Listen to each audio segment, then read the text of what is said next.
नमस्कार, मैं वीरभद्र परमार। साथियों, यह मेरे ऑफिशियल चैनल वायरल ट्रैक पर आप सभी का स्वागत है, जिस पर मैं आप सभी को पेंशन से जुड़ी हर जरूरी और अहम खबर देता हूं।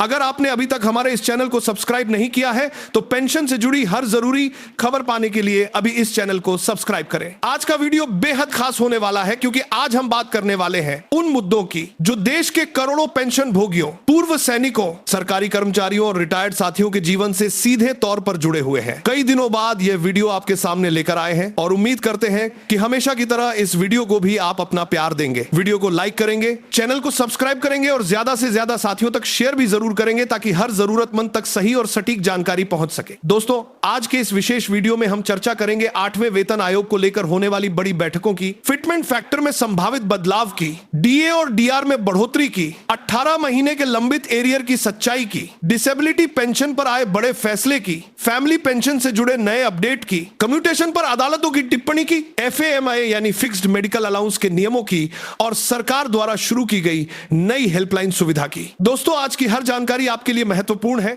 इसलिए वीडियो को अंत तक जरूर देखिएगा, क्योंकि एक छोटी सी जानकारी भी आपके लिए बड़ा लाभ साबित हो सकती है। अब दोस्तों, बात करते हैं डीए और डीआर यानी महंगाई भत्ता और महंगाई राहत की। लगातार बढ़ती महंगाई के बीच सरकारी कर्मचारियों और पेंशन भोगियों की सबसे बड़ी उम्मीद डीए और डीआर पर टिकी रहती है। इसी बीच उत्तर प्रदेश सरकार की तरफ से एक बड़ा गरिया को बड़ा करने की फैसला सामने आया है। जानकारी के अनुसार राज्य सरकार ने कर्मचारियों और पेंशन भोगियों के डीए और डीआर में बढ़ोतरी का निर्णय लिया है। बताया जा रहा है कि डीए और डीआर को बढ़ाकर 60% तक किया जा सकता है। यह फैसला कर्मचारियों और पेंशन भोगियों के लिए काफी राहत देने वाला माना जा रहा है, क्योंकि लगातार महंगाई बढ़ने से आम जीवन प्रभावित हो रहा है।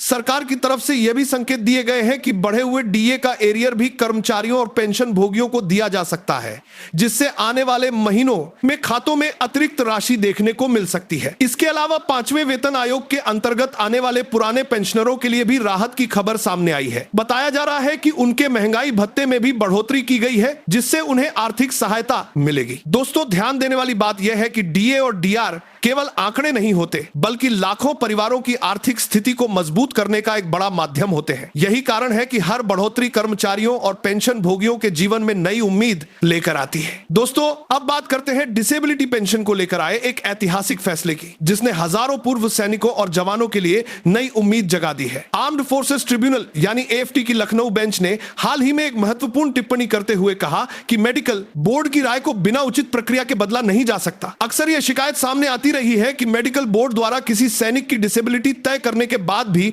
मंत्रालय की तरफ से उसकी पेंशन रोक दी जाती है या लाभ कम कर दिया जाता है। लेकिन अब अदालत ने साफ कहा है कि बिना उच्च स्तरीय मेडिकल बोर्ड की समीक्षा के किसी भी सैनिक की मेडिकल रिपोर्ट को बदला नहीं जा सकता। एक मामले में अदालत ने पूर्व सैनिक को बड़ी राहत देते हुए उसकी 20% डिसेबिलिटी को राउंड ऑफ करके अधिक लाभ देने का आदेश दिया कि फैसला केवल एक व्यक्ति के लिए नहीं, बल्कि उन हजारों सैनिकों के लिए उम्मीद की किरण है जो वर्षों से न्याय का इंतजार कर रहे हैं।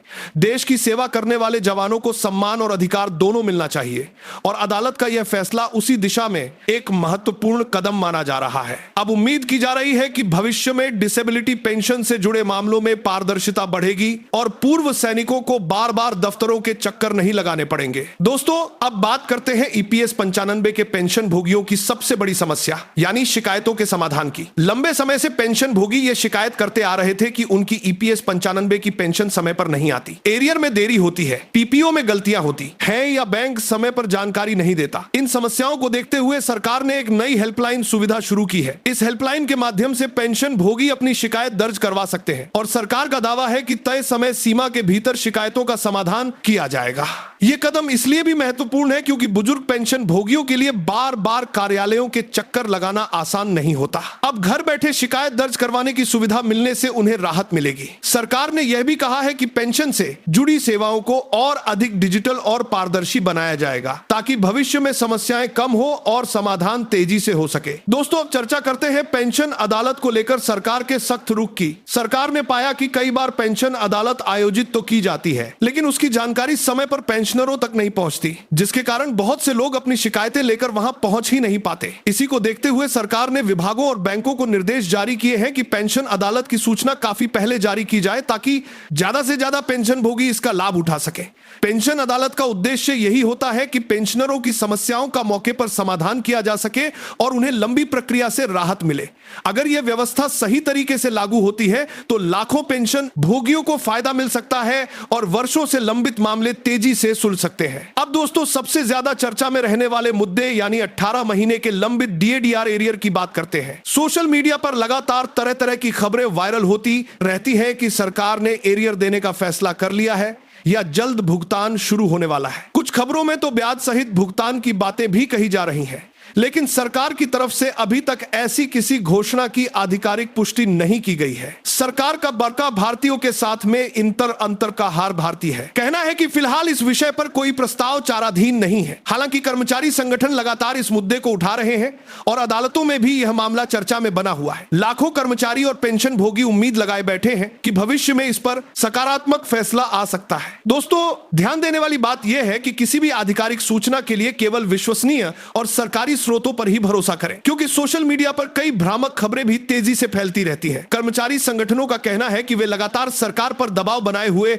हैं और उम्मीद जताई जा रही है कि आने वाले समय में इस मुद्दे पर कोई बड़ा निर्णय देखने को मिल सकता है। अब दोस्तों, बात करते हैं कम्यूटेशन को लेकर अदालतों में उठ रहे सवालों की। रिटायरमेंट के समय कई कर्मचारी अपनी पेंशन का एक हिस्सा एक मुश्त राशि के रूप में लेते हैं, जिसे कम्यूटेशन कहा जाता है। इसके बदले कुछ वर्षों तक उनकी पेंशन में कटौती की जाती है। लेकिन अब कई अदालतों ने सवाल उठाया है कि जब कम्यूटेशन की रिकवरी निर्धारित समय से पहले पूरी हो जाती है तो फिर लंबे समय तक कटौती क्यों जारी रहती है। पंजाब एवं हरियाणा हाईकोर्ट समेत कई अदालतों ने इस विषय पर गंभीर टिप्पणियां की है। कुछ राज्यों ने कम्यूटेशन की अवधि कम भी की है और अब उम्मीद की जा रही है कि केंद्र सरकार भी इस विषय पर विचार कर सकती है। अगर ऐसा होता है तो लाखों पेंशन भोगियों को सीधा आर्थिक लाभ मिलेगा और उनकी मासिक पेंशन में बढ़ोतरी देखने को मिल सकती है। दोस्तों, अंत में सबसे महत्वपूर्ण अपडेट ईपीएस 95 के अंतर्गत आने वाले पेंशन भोगियों की मासिक पेंशन को लेकर है। जानकारी के अनुसार संबंधित विभागों की तरफ से पेंशन जारी करने की प्रक्रिया पूरी कर ली गई है और पेंशन भोगियों के खातों में तय समय पर राशि जमा की जाएगी। यह खबर उन लाखों परिवारों के लिए राहत लेकर आई है जो हर महीने अपनी पेंशन पर निर्भर रहते हैं। दोस्तों, हमारी हमेशा यही कोशिश रहती है कि आपको सही, सटीक और संतुलित जानकारी दी जाए ताकि किसी भी अफवाह या भ्रामक खबर से आप भ्रमित ना हो। इसीलिए आपसे निवेदन है कि हमारे चैनल वायरल ट्रैक पर दी गई किसी भी जानकारी पर भरोसा करने से पहले उसकी आधिकारिक पुष्टि जरूर कर लिया करें। दोस्तों, उम्मीद करते हैं कि आज की यह विस्तृत जानकारी आपको पसंद आई होगी और आपके लिए उपयोगी साबित होगी। अगर वीडियो अच्छा लगा हो तो वीडियो को दिल से लाइक जरूर कीजिएगा। हमारे चैनल वायरल ट्रैक को सब्सक्राइब कीजिएगा और ज्यादा से ज्यादा साथियों तक शेयर भी जरूर कीजिएगा ताकि हर जरूरतमंद व्यक्ति तक सही जानकारी पहुंच सके। आप सभी का प्यार और समर्थन ही हमें प्रेरणा देता है कि हम आपके लिए रोजाना नई और महत्वपूर्ण जानकारी लेकर आते रहें। मिलते हैं जल्द ही अगली बड़ी अपडेट के साथ। तब तक के लिए अपना और अपने परिवार का ध्यान रखिए।